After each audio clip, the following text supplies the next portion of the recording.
All right, so we're going to do a quick tutorial on a very simple letter portrait. Now, I do want the letter portrait to go further than this, but this is just a good way to introduce you to it. So for this, what we are going to do is we are going to, first of all, we use a typeface, and a lot of people say font, but it's typeface. But we're going to use a typeface that is appropriate for our person. Now, you can do a portrait, a letter portrait of yourself, or if you want to use a famous person or a fictional character, you can do that. For mine, I am going to be using Han Solo. So what I'm going to do here is take Han Solo. I'm going to copy the image address. I'm going to remove the background. No, not you, Mandalorian. We're going to use Han Solo. Okay. Now that I have Han Solo here, I'm going to download it. I'm going to go to Photopea and open that image. Now, the easiest way to find that is just to remember what it's called instead of searching, because I have like a million files here. So, Han Solo. Okay. And it should come up with the background removed. Now, if it does not work perfectly, you'll have to clean it up by hand. No big deal. The next thing we're going to need to do is combine this with a font. Now, I prefer using the following sites. I use 1001fonts.com. I also use a site called dafont.com. Now, the way I like to use dafont and 1001 fonts is not necessarily to go to these to find my fonts, but if I were to search online here, for example, if I typed in Mandalorian font, and I looked at images, or there came up in dafont right there already. But I'm able to look at these and see how those fonts look and also place where they're coming from. So this says fontspace.com. I don't really know that site. I'm not familiar with it. I'll pass. But right here's dafont. And if I click on that link, it's going to take me directly to the dafont site where I can download that font. I already did it. The next thing we're going to do is simply load the font. So over here in Photopea, if we click on the text layer, you can see where I already loaded the Mandalorian font or typeface. And by clicking the triangle, it brings up this thing that says load font. You can load any font once it has been downloaded and unzipped. Again, you cannot load a zipped file. If you try to load a zip file, it's going to error because imagine your zip file is an envelope in the mail. You don't read the envelope, you read what's in the envelope. So again, when you download these files, what I like to do is I just have a fonts folder. It's right here. And whenever I unzip something, I just drag all my TTF files, that's true type fonts, into here. And you can see I have all these Mandalorian fonts, all these different fonts, okay? So for this one, what I did is I downloaded a font. And it is not the Mandalorian font, it is the Star Wars font. And I will use, let's see. We're gonna use the first one to see how it looks. And for this, I'm just gonna do an H. Oh, hold on. Oh, I see. It's at 1200. So again, it's not showing up, and I couldn't figure out. I was like, why is it not showing up? Up here, it's set to 1200. Okay, let's try. How about we try like 300? Try that again. And instead of messing around with that, trying to get to work, I'm just going to delete that layer, do another one.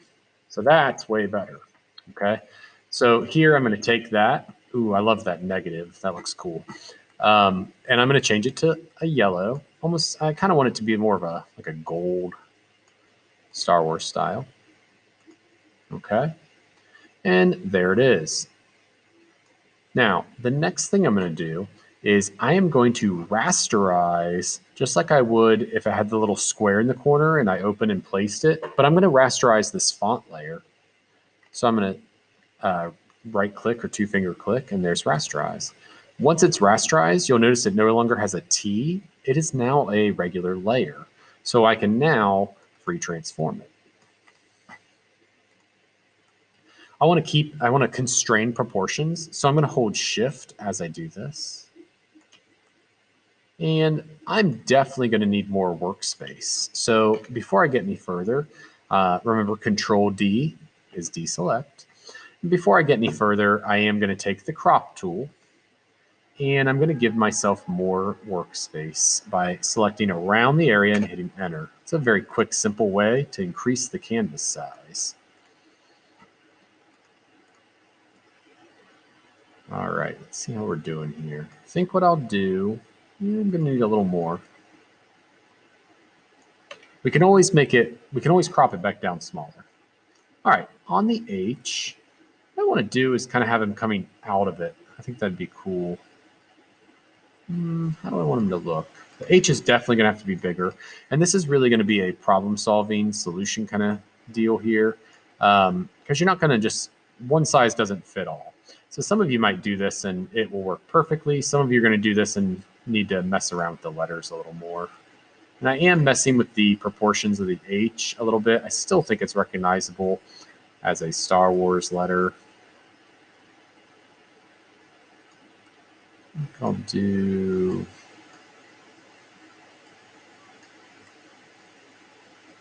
that right there. Okay. The next thing I'm going to do is I want there to be some form of overlapping because I want it to look like he's coming out of the letter. And that's actually very easy to do. Let's go ahead and throw some black on here first. I'm just making the background solid black.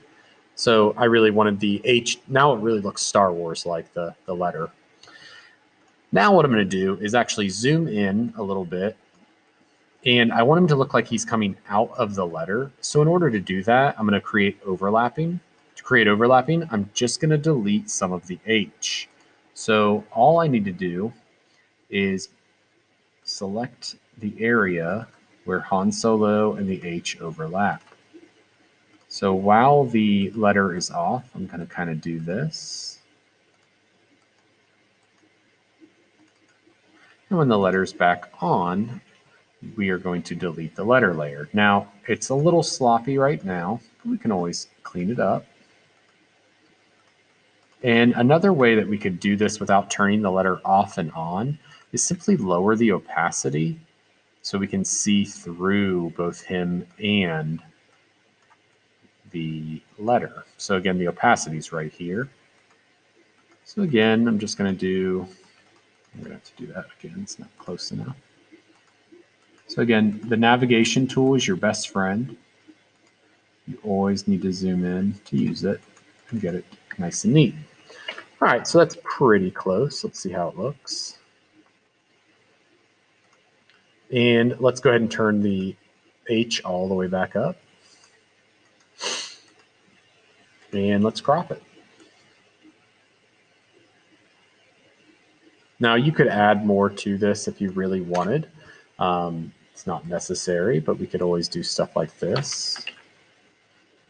Bring that way down. So I was just going to put an A and an N after the H. I'm not sure if I should have made it an S, but I always think of him as Han, not Solo, regardless of the movie that was made. There we go. Sometimes it is hard to tell because it's in pixels instead of font size.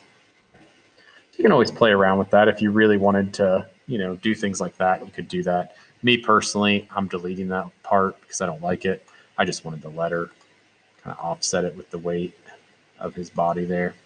But that's my design. Oh, no, wait, let's finish one thing. So I want him to look like he's coming out here. I don't want it to look like it's solid below or that it's clear. So the last thing I'm going to do is actually, let's get rid of his body on the other side of the H. So anything outside of this area, I don't want to be visible. So it looks like he's coming through a hole. So again, I selected the area around the H, but I'm on the Han Solo layer. So when I hit backspace, his body should disappear. There he goes. Now I like it. So again, you can kind of see that this negative space, it looks like he's actually behind the letter coming forward. So this concludes the how to make a simple letter portrait where we're combining our person and our letter, or text. It does not have to be this exact manner. I know a lot of letters don't have this negative space with the outline. You can always make them, but you could even include it to where they were part of the letter or they were the letter themselves. There's all sorts of different ways to approach this. It is really up to you. No one's are going to be the exact same. If it was, that would be boring.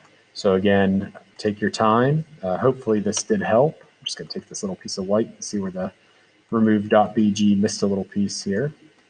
And it's bothering me. Okay, there. I mean, that was really, and I'd mess with it around his head too. But again, I think that looks pretty good.